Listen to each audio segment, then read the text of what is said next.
What's going on, guys? This is Jay, aka It's Ghost Story, back with another Phantom Parade video. This is going to be more of a rambling style video, like some of our, previous videos, like tier list video and all that stuff. It's going to be an account showcase video, because, as y'all know, I am a bit of a whale. A lot of it. You guys see me spend a lot of cubes over the span of this game's history. And, well, in the span of this game's history, for the past 2 weeks, because obviously this channel is on the newer side, but I have been playing this game since day one. So I'm not new to Phantom Parade, guys. I've been here with y'all. I've been in the trenches. I've been here since day one. I've been here when there was a new banner every week. I was here when they dropped the hollow purple Momo Nimblebody Yuji all at the same time. I've been through it all. And even then, I was with y'all beforehand. Even on the JP side, I wasn't playing JP. Because I'm gonna be honest with you guys, I don't play games that I can't read. That may be just a skill issue on my part. If I can't read it, I don't want to deal with it. I don't have a lot of free time. A man gets busy. So Global's been a lifesaver, but I have been following the game since before it even released on JP. Like when the first R character arts were being revealed, like when this art was first being revealed and this art was first being revealed, and I was so stupidly excited for the game, and they showed off a preview, and I had a lot of friends at the time who were very mixed on the game before it even released, or they just outright dismissed it. And I love the JRPG style that Phantom Parade has, for the most part, at least in terms of combat. And the main thing that pulled me to Phantom Parade is that, first and foremost, I am a JJK fan. Like, I am not somebody who's making content because Phantom Parade is like the big gotcha to get on by any means. I loved JJK as a series beforehand. Like, I was there when Jujutsu Kaisen, at least the mainline series, not Volume 0, the mainline series was announced on Shonen Jump. I remember reading the first chapter when it first came out, thinking that the series had a ton of potential, and I'm so glad that as time went on, the series blew up as it was. I was here with y'all during leaks. I was here for everything, man. So I'm really glad that I'm at a point where I have a, even though people will say it's a small audience, I'm glad I have an audience that I can share about a series that I do love, that has a game that I really much enjoy. Especially because I appreciate this game even more, because if y'all watch my videos usually, or even if you're watching this video now, I most likely added a Persona soundtrack in the background, because before this game released on Global, I played Persona Revelations, or Persona PSP, or Persona 1, however you would call it, and I fell in love with that game. It made me re-fall in love with turn-based RPG games. So, but let's take an overview of my account. So, the A5 unit galore. I'm going to be honest with you guys, when it comes to my main goal on my account, I would like to get every single standard banner unit inevitably at A5. Like y'all can see, I have a comfortable amount of units at A5, most of them being standard banner. And I would like to have every single limited unit at A1. Obviously, Ghetto is at A0, Nanami's at A0. Sometimes the luck is just not in the cards, And back then when these units came out, the financial situation was a little bit different. But I'm currently in a more comfortable space, so it leads me to be able to whale a little bit more often. And I will say, my first year experience on Phantom Parade, I would say it's been pretty good overall. I would say I've been enjoying this game a lot. The only downside, I would say, is that I feel like I skipped almost too many banners over time. I feel like maybe I should have tackled a bit more banners, or maybe as like somebody who is a spender, somebody who financially supports the game, even if it's to a small degree. I feel like before this anniversary, I was relatively a light spender. I didn't really start heavily spending until he came out. So a lot of like my unit luck, for the most part, I was saving up free to play cubes and I would have like a back pocket of like paid cubes, but it would accumulate over the span of months. So a lot of like my big summons were mainly free to play. Like getting this guy to A3 for half anniversary, I got him to A3, I would say, in 5 multis. And I was so blessed. And then this guy came out. I had to pity him. And then after that, I mean, I have him at A2, but it's because I used uni dupes. And I thought this guy's unit lifespan was going to last way more than what it actually was. But, you know, most of the part free to play. Like, this guy wasn't A5 all the time. There was a time period where for months on end, he was A0. Same with Toji, the luckiest unit I had, he was A1 for a long time. But I pulled 2 of him in one multi. I pulled Ghetto once. I got him to A0. And then I'm pretty sure I got lucky with him. I bought tickets. And then I got him to A1. But, oh yeah. And then there's the GOAT, Degumi. I got him off of a single. And then we got him to A5 eventually, standard banner style. A lot of the A5s I've accumulated have been from standard banner, obviously.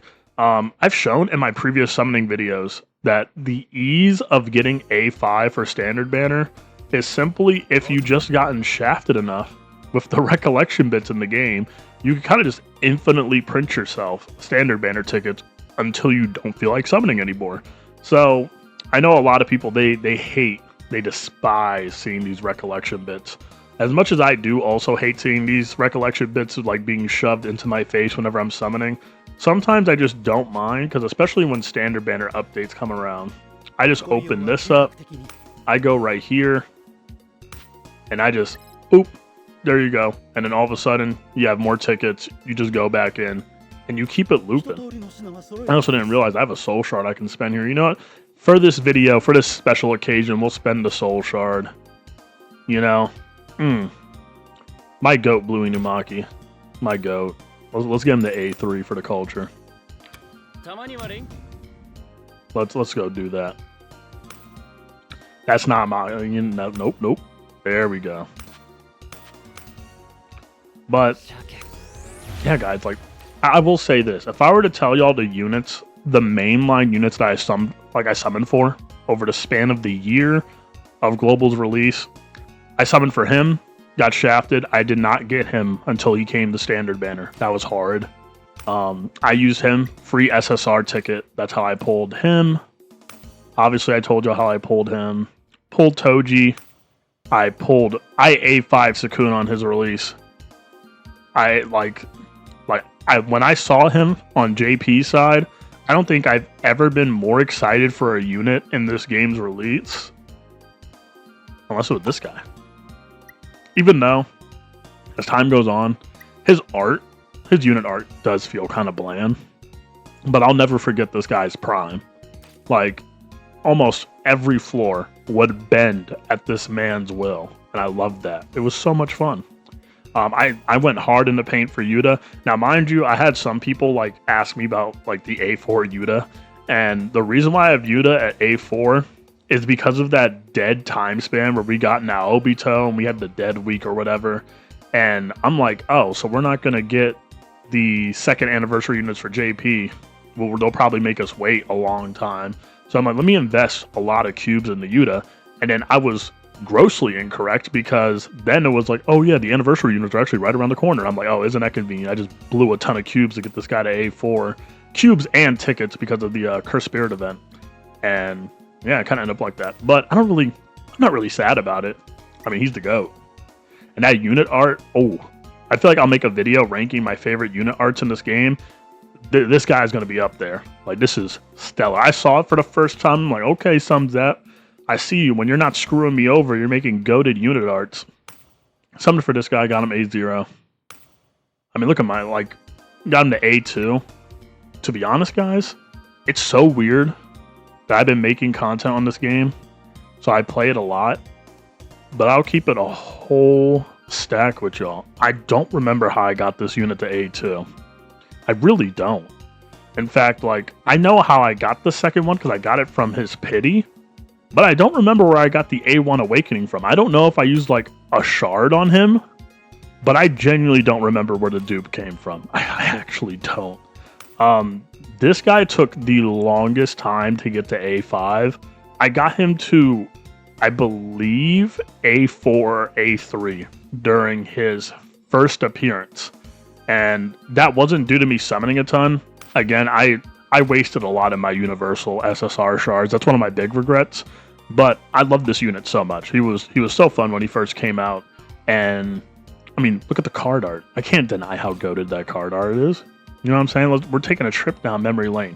And the SP, again, I wish they did a little bit more for this guy, considering the fact that he was kind of the first meta breaker unit that we had in the game. I wish they did it a little bit more, but I got him to A5 during that triple volume 0 banner, and I got it on a single. I got his A5 on a single, so that made me happy.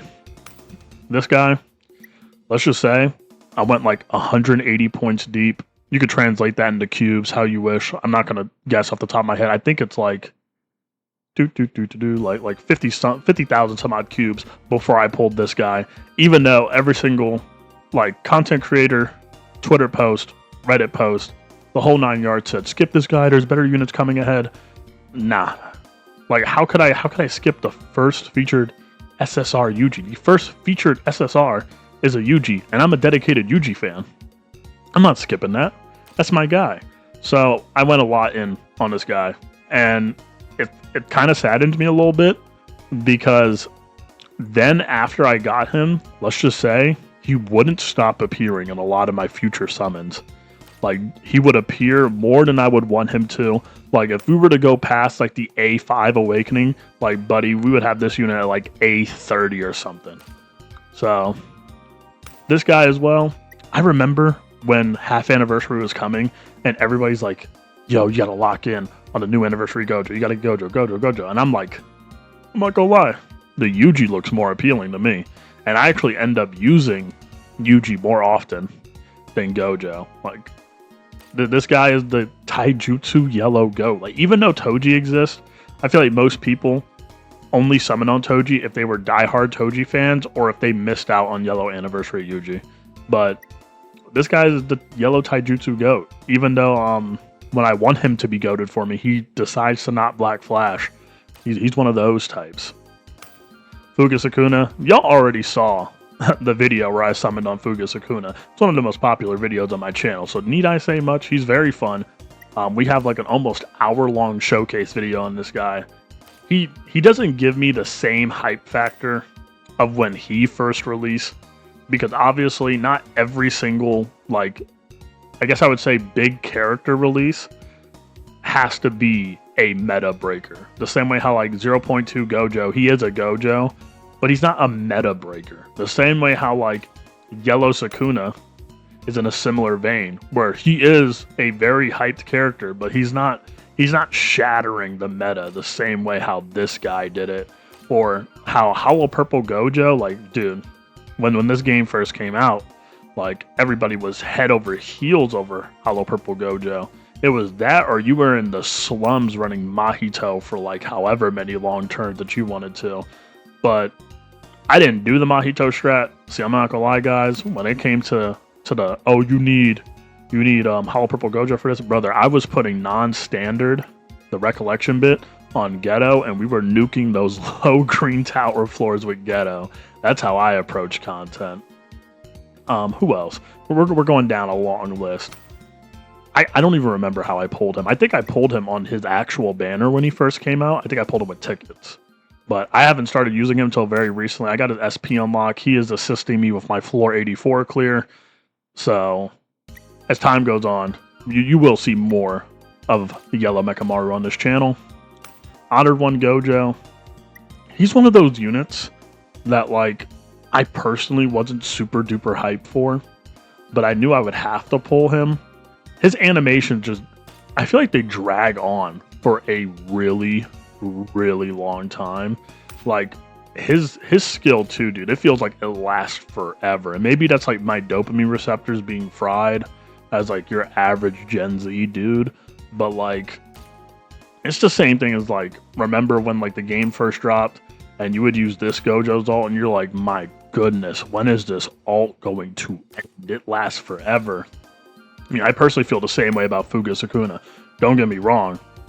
The ultimate is cool, but every time I pop that ultimate, I kind of like roll my eyes to the back of my head every time it shows that pan shot of the top of the map and then going to the bottom. Like, dude, can we get a move on? Like, please. But then Blue Megami. I feel like everybody has had an arc in this game where Blue Megami haunts their summons. Like pre-SP unlock, he's a demon.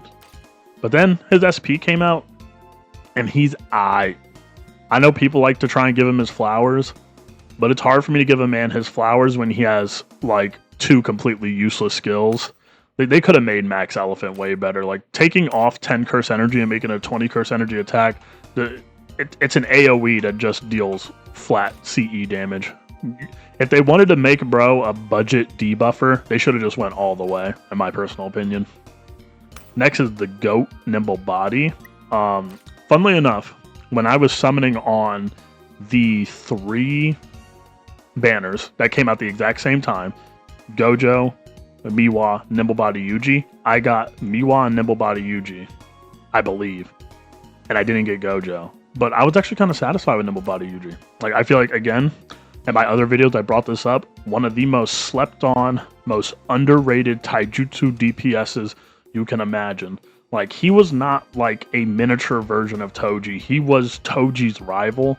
It's just that Toji had so many niches he could fill. Like, skill 1, skill 3, AoE ultimate. Like, his passives were out of the mind. He was immune to domain expansions. Like, need I say more? Oh yeah, and he can dodge. Like, cool, I guess. But we got Blue Yuji. I skipped him when he first came out. Like, I wasn't moved by him. I felt like his kit had a whole bunch of things going on, but it didn't feel like there was a clear design direction for the unit. The devs were kind of just like, let's just throw things at him and we're going to create a kit out of that. Like damage taken increase, like ultimate gauge increase, crit increase, stun. Like, he's also the only Yuji unit in the game where his ultimate doesn't pop Black Flash.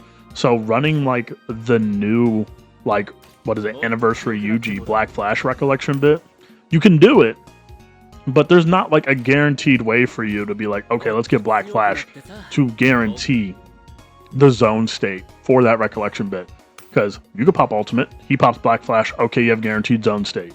Pop Black Flash here, guaranteed zone state. Guaranteed zone state off ultimate. But this guy, there is no, guaranteed zone state right here for him, but there's no guaranteed zone state for this guy. And it's kind of saddening. Next is Green Nanami, and obviously we've talked about this unit so much on this channel, and I have like very mixed feelings about him still to this day, even after using him for so long. I still wish they did something about his skill 3 for the most part. I feel like we would have benefit from if they gave it to the Green Yuji treatment. It was 25 CE instead of 30, but I pulled him really late, like super late.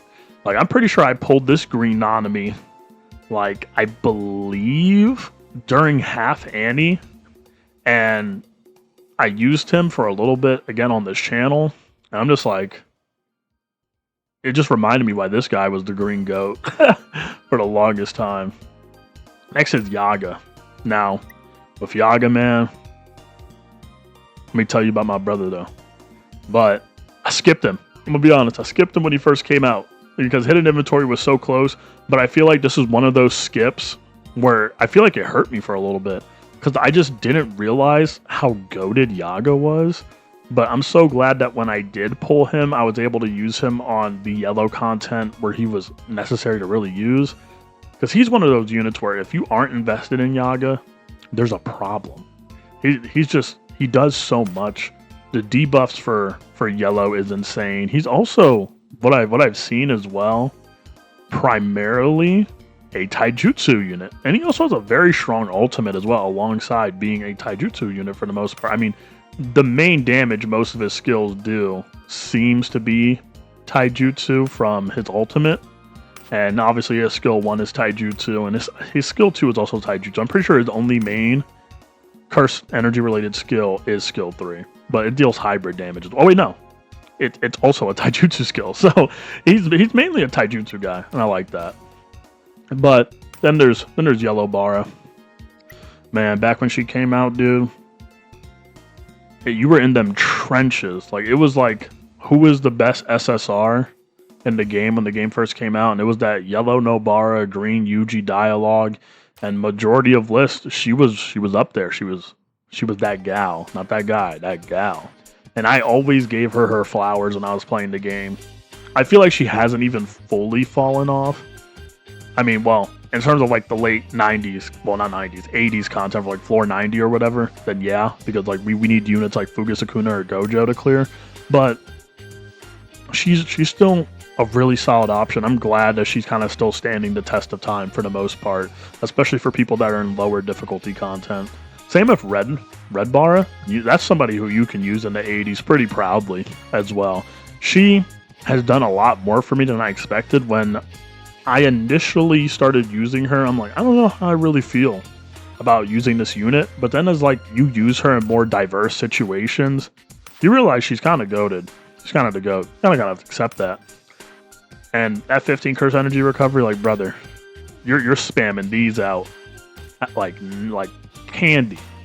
But Green Ghetto, not much to say. Before I had an official nuker, man, you were my bootleg nuker. Like, you were the guy, you would fire that Rainbow Dragon, and the boss would zap away until you couldn't really do it anymore, you know? Everybody has a fall off.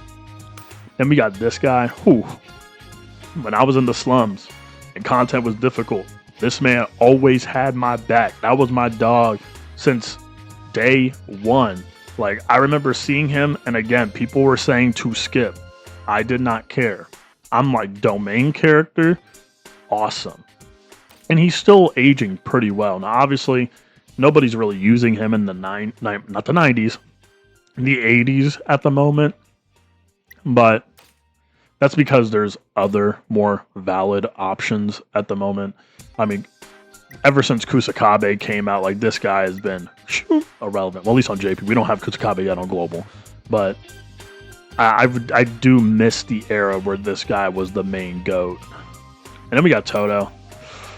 I'm not even going to go fully into detail on Toto, because hopefully by the time this video gets released, I will have the Toto showcase video. And I feel like y'all have heard me babble on about how goated this unit is for way too long.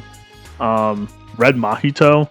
So as I'm recording this video, this is actually the day of Mahito's release. So this video's a little bit on the older side, but you guys know I schedule videos ahead of time.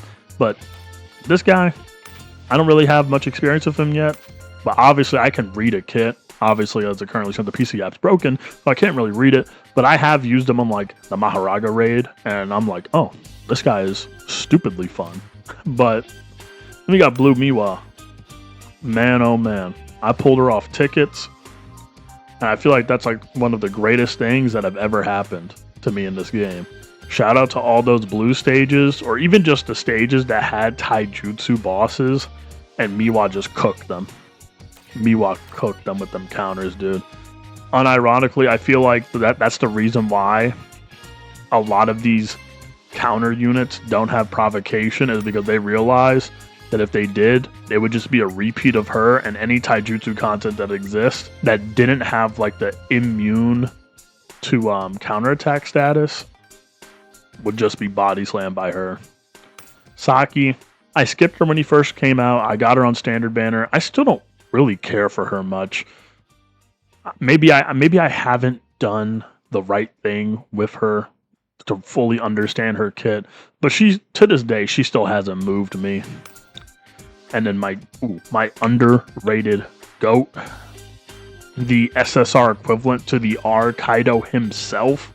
I made a whole section glazing this man in my standard banner update tier list video. Like, we don't play around about this guy here, yo. Use him. Use him. You will see that util. Be blessed with it. Get that curse energy. Let this man bless your team with some CE, you know?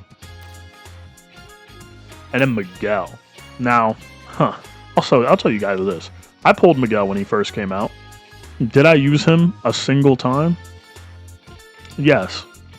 I used him in a story mode mission fight at level 88 just so I can see what his animations looked like, and then I never touched him again until his SP unlocked. But ever since his SP did get unlocked, he is actually a super fun unit to use. It's just kind of crazy that when he released, it wasn't even like, oh man, like I don't care for Miguel as a character, therefore I don't want to play him. It's like when he dropped, it was like, what role does he even fulfill at the moment? So I'm glad that Sunzap, when they made his SP unlock, they actually made him a unit that's worth using. Next was Kamo. Kamo has actually helped me so much during my run-ups throughout the game. And it's very crazy because when he first came out on Global, he didn't get his featured banner, which is hilarious because when Momo's banner came out, he was the banner unit on Momo's banner. So everybody's like, yo, they disrespected Kamo so much as a unit, he didn't even get his own featured banner. He was just thrown in randomly, no announcement, as a banner unit for Momo's banner. And then they made like the character balance update, and then like obviously all the units started getting stronger, but then his SP, dude. Whoo! The SP actually made him a character worth fighting for. And that made me really, really happy. Because at first, when everybody's talking about like, yo, like Blue Kamo's goated. And I'm like, Blue Kamo? Y'all really using Blue Kamo?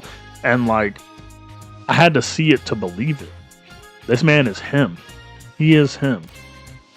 Now, he may have been him, but I still wish I had him instead for the longest time. Like, don't even get me started. I already had that whole segment in my standard banner update thing where I said, like, I wish I summoned on him when he first came out. That was one of my biggest regrets for my box.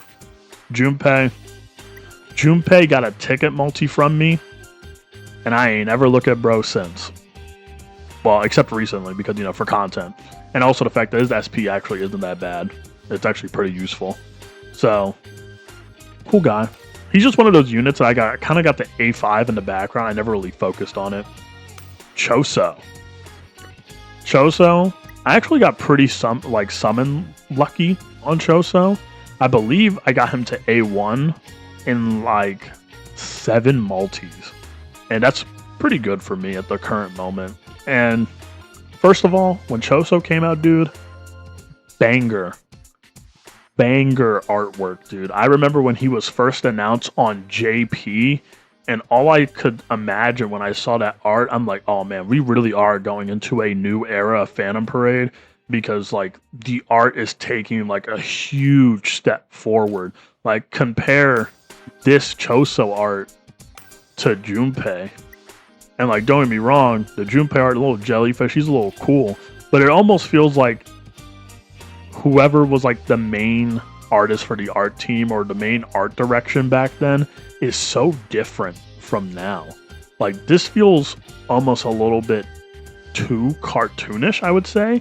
And I feel like this is a lot closer to the anime style for the most part. Next is Jogo. I got Jogo's SP unlock, and I can tell you all this, I've probably used Jogo a grand total of 3 times.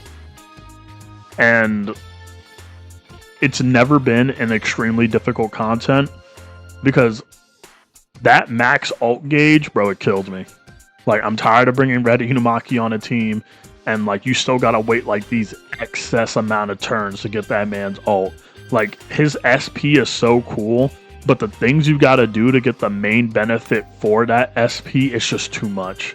Like, when he works, he's pretty fun, but that's the problem. You gotta do a lot of work around to make him work in reasonable content.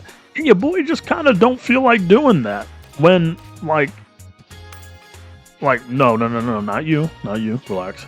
When he existed, and a lot of people were like, yo, like if you don't have Sukuna, just invest in Jogo, blah, blah, blah, blah, blah. I just don't have as much fun using this unit, dude. I just don't. Maybe in the future, I'll see the light. I'm a pretty open-minded guy, you know? I'm not like hard Like, I don't have an opinion and it immediately stays that way forever. I can change my mind. But next is the GOAT. The GOAT. Here's the thing about Momo.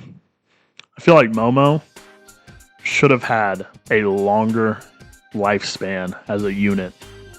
But the reason why she fell off, because her buff was for 2 turns, man.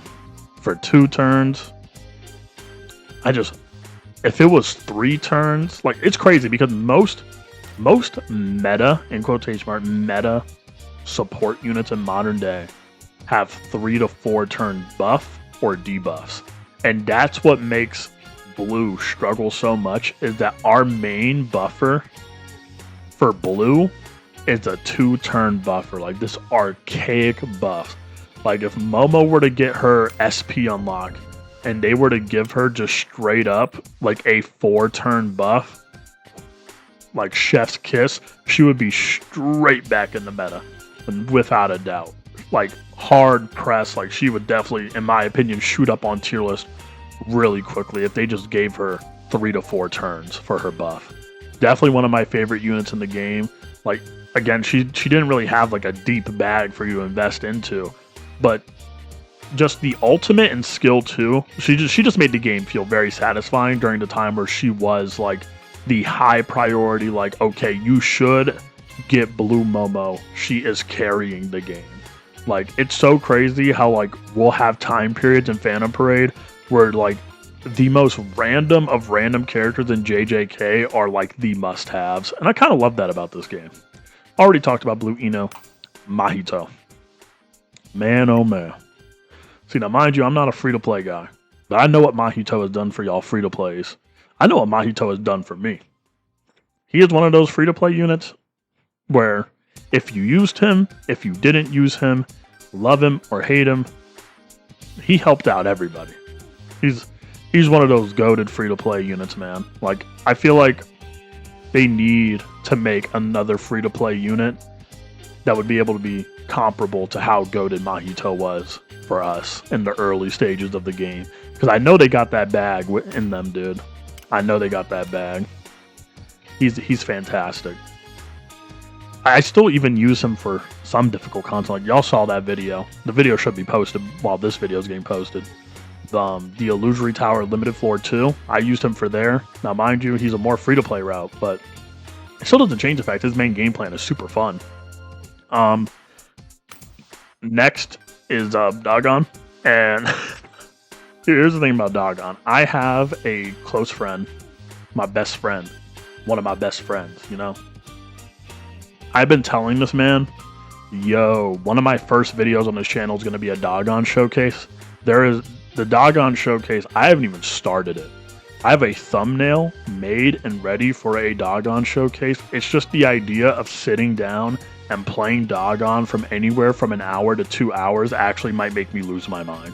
And then editing in like an hour-long Dogon video potentially could make me lose my mind. So I'm like, I'm gonna get that Dogon showcase video done, and then I look away. I'm like, oh yeah, there's another cool unit that's coming. I'll make a showcase video on that instead. But like I said, our goal is to cover every single unit in the game on this channel at some point. So inevitably, I will be cursed with doing the Dogon showcase video. But Dogon, when he was releasing alongside Choso. And both of those unit arts are stellar. Like, look at how beautiful this unit art is for a unit that is so butt. You know what I'm saying? Like, I feel like all the budget went into the art, and then some zap went to the design team. They're like, all right, guys, can you make a kit? And then they saw the funds they were given, and they were like, best I can do for you is a cup of peanuts and a hot dog. You feel me? Not even a drink. Like, they didn't give this man nothing to make him worthwhile, you know? And it makes me sad, because out of all the disaster curses and their main designs, Dogon is definitely up there as one of my favorites. Like, obviously Mahito in his true form, ooh, that is cold. It is cold. But I really enjoyed the ocean aesthetic with Dogon, man. Let's play some Ocean Man in the background. But next is Yellow Nanami. This unit I used him once. I don't remember the exact floor, but I know you guys will know the floor. The floor where in order for you to beat the curse, you have to Black Flash to reduce its damage resistance, and then you can actually beat it. Yeah, I used this guy for that floor. That was the only time I ever found him necessary. Never used him again. Blue Eno, I feel like when he gets added to standard banner, I will find more fun with him. It's just, it's really weird, man. Like, I want him to be a more prevalent unit that I use, but blue is always in like this perpetual weird state. Like, it feels like no matter how much power they give blue, it's just not enough. And I really like, I feel like a case study needs to be done as to why it feels like no matter what you do for blue, it ain't enough. You know, I feel like all this guy needs is just, in my opinion, to make me see him as more worthwhile to use. Because I think his kit is amazing. Like, I love how his kit works because he's very similar to Half Annie Yuji. It's just, I feel like I should awaken him more. So when he comes to standard banner, I'm definitely investing in that. Green Muda, he is a victim of Gojo Satoru. The what is it? The Crack Joe. He's a victim of that for us global players. He came out, Crack Joe, we already knew he was coming. I still invested cubes into this guy. I pulled him, had him at A0. Not that great at A0, but he's a fun unit. Like, just overall game plan. Especially with like the Mechamaru counts as well, that makes the enemy takes increased damage. Like, you can like increase your ultimate by 100% depending on the Mechamaru counts you have on an enemy. That is very fun. He has a very oppressive game style. And when he first came out, his unit was in like direct rivalries with Hollow Purple Gojo, which I thought was insane because you have to really think about it. Like, when this guy first came out, people were comparing like A0, A1 Mechamaru, and Hollow Purple Gojo was already on standard banner. So if you have like these content creators or these people that avidly played a game, they were probably getting Hollow Purple Gojo to A5 already, and this guy was just in the conversation in general. And I feel like as time goes on, we're going to see maybe more people use him, but at the same time, Honored One Gojo's already in the game. So, Mai is a unit whose potential I didn't really take big note of. I kind of ignored her when she first came out. I didn't think about her much. Then I pulled her off of one of the paid banners. Actually, I pulled her randomly, and I started using, when I got to like floor, I believe it's 72 is the red stage. You know what? We're in the game right now. We'll just look ourselves. But I remember like back then when I was clearing those floors, like I wouldn't level up my units all the way. And I also didn't really have like a diversified leveled up box.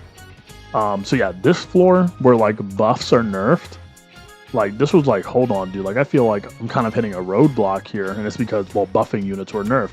And then I had Mai just sitting in my box, and I'm like, am I really gonna do this? And yeah, it really ended up being that way. Using her helped me clear the floor with relative ease. And I respected this unit ever since. If you pulled her on the new standard banner, you should be glad because she is phenomenal. Blue Maki, I used her once, and I will never disrespect her. I will never, and here's why.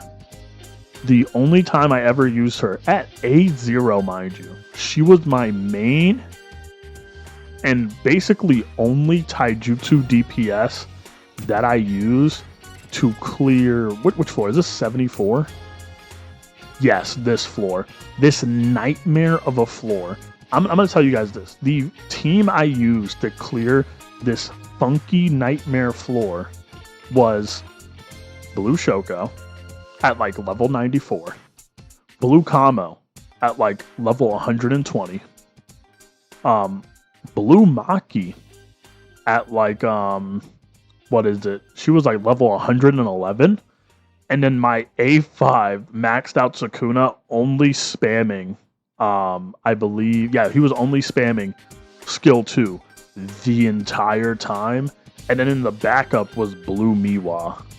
Actually, no, maybe Blue Miwa was already, yeah, Blue Miwa was already on. I think she was in front. I'm not sure. It's been a while. I probably have to look back, but that was like an amalgamation of the team that I did, and she hard carried the life out of me on that floor. So whenever like the conversation about this unit comes into play, I mean, hey man, she did some work for me with like a very, very low end team on like, again, one of the highest, current in the game taijutsu blue stages.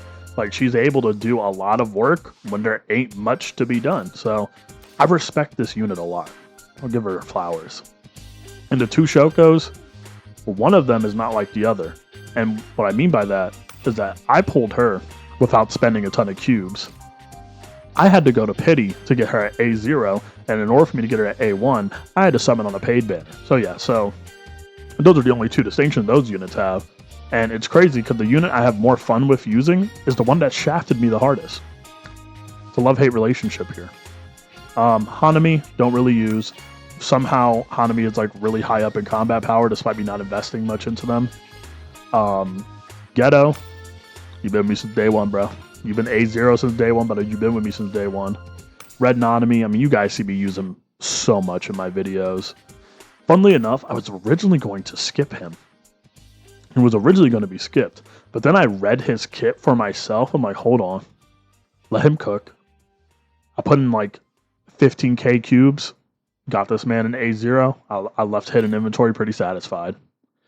And then that's kind of it for like the mainline units I've used outside of like obviously the SRs, Nanami, Yaga, the Goat Kaido, Gaku Ganji, the Goat Red Inumaki, the Goat R Kaido, but that kind of it. We also have these units down here, but that's not from really much of this year. So how would I describe my overall Phantom Parade 2025 experience? I would say there was more highs in terms of enjoyment than there was lows. This year was pretty great. I hope that going forward that we see, with at least the Culling Games content, we see more variety units. And what I mean by that is that even though we are going into Culling Games, we did skip a lot of units. Like, funnily enough, we may have gotten this new Mahito, but we have skipped 2 Mahitos at this point, okay? We don't have the Mahito that fought Muda, and we also don't have 0.2 Domain Mahito as well. So I would also think that'd be really cool to have in the game as well. And I also feel like we could return back, like, listen, if Dokkan can revisit and remake units that they already had major celebrations on, what is really stopping Phantom Parade from doing the exact same thing? I want an updated hidden inventory Yuji. I want him to be made in the same style as this guy. I want a Hanami fight Yuji in the style of like this Yuji or this Yuji. It don't matter. You know? That's my main thing. But I'll be honest, man, I love this game, dude. Like, I wouldn't make content on the game if I didn't love JJK. I wouldn't make content on this game if I didn't love this game. So I hope this game strives. In terms of like finances, this game has had a pretty decent year. There has been some pretty low dips in gacha revenue on some months, but they made 9.5 million in December alone. So when these big main events happen, you know, this game is in a financial surplus. And obviously, if the game's financially lacking, they throw a Sakuna at our face, they throw a Gojo at us. They're like, come on, give us money, pay pigs, do it. And you know, the JJK content creators, they put their hand on their foreheads. They may drop a tear or two, and they're like, yes, thumbs up, you know. But yeah, guys, I hope this game goes on for a long time. I want to be making content on this game for as long as possible, because I'm gonna be honest. Let's say hypothetically that Phantom Parade shuts down tomorrow. This channel would kind of be almost no more, because I don't really play any other gacha games to the same level as Phantom Parade. Like, I play Dokkan, but there's already so many Dokkan YouTubers, or the main Dokkan YouTubers, I'm not going to compete in that space, and I also don't play the game enough to even get close to competing in that space. I mean, if I were to think other games that would like be on this channel, like if a new Yu Yu Hakusho game were to come out, or if a JoJo's game were to come out, or if I were to go back to Persona 5 the Phantom X, but I wouldn't be doing that while Phantom Parade is still going. I want this to be a Phantom Parade channel. That is like the main goal. I want to be the Phantom Parade guy. That's what I want to be, because I love JJK.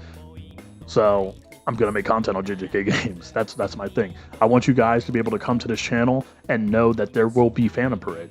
So yeah, that's my account showcase. That's my little trip down memory lane. That's my little yap session. I know some of you guys, y'all like the yap videos. Other yap videos are clicked off on pretty much, because I'm not really speaking about like general information about the game. I'm just more speaking about my personal experience. And obviously my experience is different from everybody else's. So you may have had a different experience with the game as like a free-to-play light spender. I would call myself a whale. Even though I wasn't a whale for the entirety of the first year of the game, I would say I was more of a light spender for majority of it. But I would say I've turned into like a big whale at the end. But I mainly put that into the aspect that I make content now. So let me know about you guys. Well, let's have a conversation. Let's have a dialogue, as we usually do in the comment section. You know, you talk to me, I talk to you. We communicate. We communicate in this household. In the It's Ghost Story channel, we talk. How was your first year on Phantom Parade? Did you play actively throughout the entirety of the year? Did you drop the game at some point? You know, what was the high point for you? What was the low points? What were your favorite units to use this year? What was your least favorite releases of the year? Did you enjoy the celebration? Did you feel like we were rushed just a little bit too quickly? What were some Zaps W's? What were some Zaps L's? Let me know. Let's have a dialogue, you know? Because the only way this game's going to improve is if we really come together and kind of just voice our general opinions in like a non-echo chamber space. We have a mature conversation. We have a more adult conversation, you know? Let's problem solve. Let's really think. But yeah, that's it for me, guys. It's been Jay, aka Ghost Story. Thank you guys for watching. And if you like videos like this, please like. If you want to have a conversation, enter the comment section. Also, please subscribe. My goal is to reach 1,000 subscribers before 2027. So yeah, I'm done here. And I will see you guys later.